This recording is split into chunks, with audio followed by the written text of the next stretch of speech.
Welcome back. I'm Tonya from Tonya's Witchy Kitchen, and how are you doing today? I'm not my usual self. I don't normally wear these. I don't know. It's cute. I think they're so cute when people wear the scarves and all the things, and I just feel like I have this huge beard. Maybe an Amish person. But anyway, so guess what I did? I blew up my kombucha. I blew it up. So I made choke cherry kombucha, okay? So I did the first ferment and then flavored it and left it on the counter 2 to 3 days like usual. I think I opened the one, but I didn't open the other one, and I just stuck them in the fridge. And so the one I opened first, I used first, and then when I went to open the second one, I can't believe the lid stayed on, like the cover stayed on, but the minute I cracked that lid, I had foam, like volcano foam when you mix baking soda and vinegar together, right? And you get that whoosh, volcano.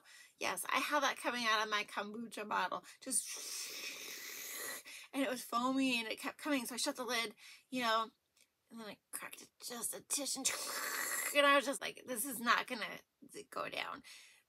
Because I tried letting it settle, but I was thinking I didn't shake the thing up, right? So, I basically stuck it in my sink and let it just, I think I lost about half a bottle. But the choke cherry, so what I did was I took the choke cherry jelly, because it was the syrup, and the sugar, because you need the sugar, and I put that in there. The only issue I had, which wasn't really a big issue to me, was the pulp from the choke cherries. So it would separate, but I just, you know, it didn't bother me. I mean, the first bottle I just, you know, and that was fine. The second one I didn't even get to freaking, you know, it was crazy. But what do? You know, that was my, yeah, but it was good. It does have this almost like the bitter dry, you know, when you eat too many choke cherries and you know, that and they're just that bitter, like when they're not plump and juicy, then the lean years, and then you have that little bit of bitterness. That's kind of what it reminded me of a little bit. Kombucha is not supposed to be sweet, and a lot of times I was mixing concoctions in my kitchen, mixing it with the peach shrub or the strawberry shrub, whichever shrub I happen to have. I'm making a peach shrub right now, because my daughter we split a box of peaches. So right away I made a peach shrub because, oh, they're just so good. It's so stupid. It's peaches, honey, and vinegar, and you let it set, you know. Just go back to the shrub video from last year. And so I mixed that with my kombucha, so I get, you know, it's a bam in the morning, let me tell you. So, yeah, I blew it up, though. I mean, there's warnings all over the internet, you know, like when you read blogs about kombucha, how, you know, you gotta watch that fermentation process at the end, you know, the second one, you know, where you leave it on the counter extra few days. I've never had them blow up, but now I might have to make a note to myself to crack the sucker. I mean, they get really nice and carbonated and bubbly, and yeah. It's just a thing. This thing's killing me, you guys.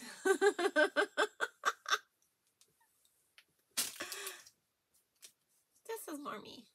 I guess this looks a little better. I don't know. Which way did you like it? Scarf on or scarf off? It is that type of a day today. It's been cold and rainy. We are the end of September and it's cold and rainy. This does not bode well for winter, let me tell you. I could be snowed in. I don't want to be snowed in. I don't like being snowed in. I love snow, but I don't like being snowed in. No, that sucks. But let's not talk about the S word here. It's too early for the S word. Um, what are we doing? Oh, yes, it kind of fits. So I made this soap out of spur of the moment after, looking at some other soapas and some blogs and some stuff. It's come to my attention that possibly the neon colors that I use for the 70 soap, could possibly not discolor.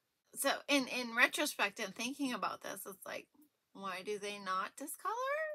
And in looking at this bar, yeah, well, I'll tell you more about it in the video. So I did some neon colors on a bar that's supposed to discolor to brown or dark brown. I'd have to double check again. But anyway, I wanted to see if it would help. And if it didn't, it was like, okay, it's fine. And so we are doing a soap bar today. 3 things Dream Bag be true to you. You are worth it. And let's go check out the Autumn Brew. And to the soap. So the reason I think I say this discolors is because it has a 3% vanillin content, which is a lot. And which I believe is going to discolor. If I can find my notes. Okay, here we go. So this is a Witch's Brew from Nature's Garden, and there were no soaping notes with it. There's the the IFRA sheets and the vanillin content and blah blah blah. So all that stuff. But so I'm assuming, and I know it's gonna discolor. I am using neon yellow and full throttle for the yellow portion, and flotation device for the orange portion, and titanium dioxide for the white portion. And then the upper left will be plain. Looking back at that, I should have done a neon green there. Should have done a neon green. That would have been smart, not leaving it discolored to brown, because I know the white's not gonna, the titanium dioxide's not gonna do a whole lot. I was just hoping to lighten it. But if I ever do this one again, or something similar, I'm going to do a neon green in there. It would have been smart, right? It's Autumn Brew. The design for this was really wonky. I really had no idea what I was going to do. I just wanted to put the colors in the mold. So I did this little zigzag pattern with my 2 colors, and then just did like an overlay with the white, and that will discolor to whatever brown it decides to discolor to. Okay, so there really was no rhyme or reason. It turned out fine. Next time I would stagger the pattern. Like the orange I just did, I would do it the way I did the yellow, and then the yellow the way I did the orange, to give it a little variation. And you'll see what I mean when I cut the bar itself. Okay. But so there have been things online about the neon colors helping not to discolor, and it does make you wonder why the neon colors don't discolor, right? It's a serious question there, like what is in them? But that's probably why they're not safe for certain things. I don't think they're safe for bath bombs and eyes and lips and all the things that micas are safe for. So they're safe for soap, which is fine. I like them in soap. I don't need neon bath bombs at all. Let's see, what is in here that makes it so fun? This was avocado, canola, castor, coconut, olive, sunflower, and tallow. I love jumble of a thing.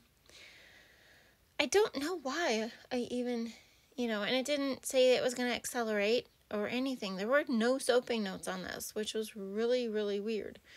Because they usually do. So I don't know if they're, with the new IFRA guidelines, maybe that's one of them that they're changing, to conform. And so, I don't know. But you think they'd leave their notes on there. It's kind of like their Mr. Pepper, Dr. Pepper, they took it off for a while. Yeah, and I was like, that doesn't help if they discontinue a fragrance and you've bought it and you want to look back on it. It's almost like you need to take your notes right away when you buy the thing and write down all the information, so at least you have it on the one that you purchased, you know. I think I've talked about this before. It's really frustrating. I mean, sometimes you have to like literally go in and type discontinued fragrances, and I think that's how I found a couple of them. But then they brought them back, and it was just like, well, what the heck, you know? I don't understand. If you changed it, you should be noting that if you purchased this with this number, you know, by this date, whatever, you know, I think it's their responsibility to help us out. But anyway, I just did a fun little top. I can't remember what it's called, and I sprinkled it heavily with Gold Enigma. I didn't even put that in my notes. Yeah, Gold Enigma. But here we go. It turned out really pretty. Of course, it hasn't discolored yet. See, it's really pretty. So yeah, you can see the sides. It's starting to discolor, always on the sides. But yeah. Well, we'll see how this turns out. I was really disappointed in one thing. When I out of the bottle, it smells great. The next day here, as I'm cutting this, I was very disappointed in the scent. But sometimes that happens where, you know, look at that. And glycerin rivers to top it off. Sometimes the scent fades and comes back as the water, you know, evaporates out of the bar, cures the bar, whatever, however you want to say it. Got some really pretty designs there, but you can see if I would have zigzagged the yellow with the orange and alternated the pattern, they wouldn't all be on the same side. Those colors wouldn't. You see what I mean? That must have been a middle one. Or not a middle one, but he was heavily zigzaggy. Zigzaggy. Yeah. But, so, here are the fragrance notes. Fresh brewed coffee, orange zest, white tea, cranberries, and cinnamon blonde woods. I have no idea what blonde woods are, people. This is the bar right after I cut it. And this is the bar 3 to 4 weeks later. So you can see the difference. But the colors held. They held. So I hope you had a good time. Thank you for dropping by. I will see you next time. Bye-bye.